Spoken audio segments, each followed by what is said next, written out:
Well, I hope you had a wonderful weekend. We're starting off the week with unseasonably warm conditions, but thankfully we're not worried about anything tropical in nature, at least in terms of something in the Gulf of Mexico. And traditionally, or at least based on climatology, this time of year, we don't see a whole lot of activity as things start to wind down, but definitely we don't want to let our guards down, as officially hurricane season doesn't end until November 30th.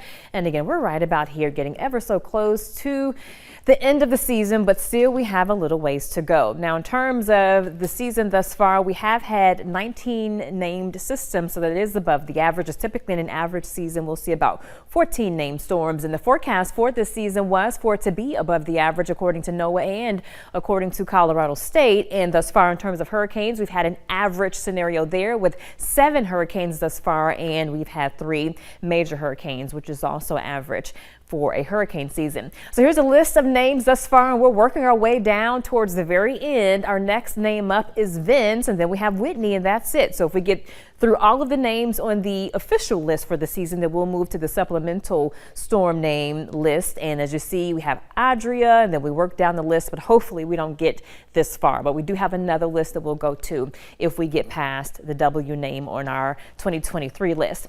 So right now we're tracking tropical depression number 21. This is not expected to become a tropical storm, meaning it won't get a name because it's very close to moving inland.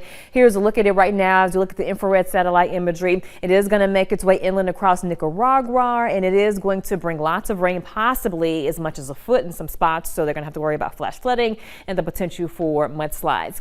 We also have Tammy out there still holding on. That one has been something we've been talking about for a while. It's located somewhat north and east of Puerto Rico, and it has max sustained winds now of 75 miles per hour. So it's a minimal hurricane. It is expected to maintain that status for another 24 hours or so before eventually taking a turn towards the north and then the north and west. And it's going to be pushing towards the U.S., but it's going to encounter some very strong wind shear, which is a change in wind speed and direction with height, and some very dry air. So it's expected to weaken tremendously as we head towards the weekend, but we'll still keep an eye on that system. As far as what's happening now over Meridian, looking pretty good. This is a view courtesy of the Meridian Regional Airport weather cam. Right now it's 81 degrees. We have dew points into the mid-50s, so it doesn't feel too bad out there. And as far as the setup, high pressure is in control. It's going to remain our dominant player for tomorrow. So get ready for another beautiful day. As we head into our Tuesday, we're going to have that more east-southeasterly wind flow, so temperatures will remain above the average. We reach the upper 80s for today. We're going to have more 80s for tomorrow, but it is going to be a little bit breezy for tomorrow. Here's an estimate through about 1 o'clock, and we can have winds gusting over 20 miles per hour. So you may want to tie down anything loose outside on your property. Otherwise, just get ready for a bit of a gusty day.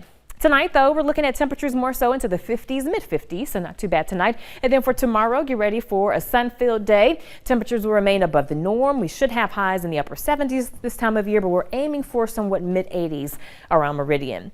And sadly, we don't have any sizable rain in our forecast through the rest of the work week and then heading into the weekend as well.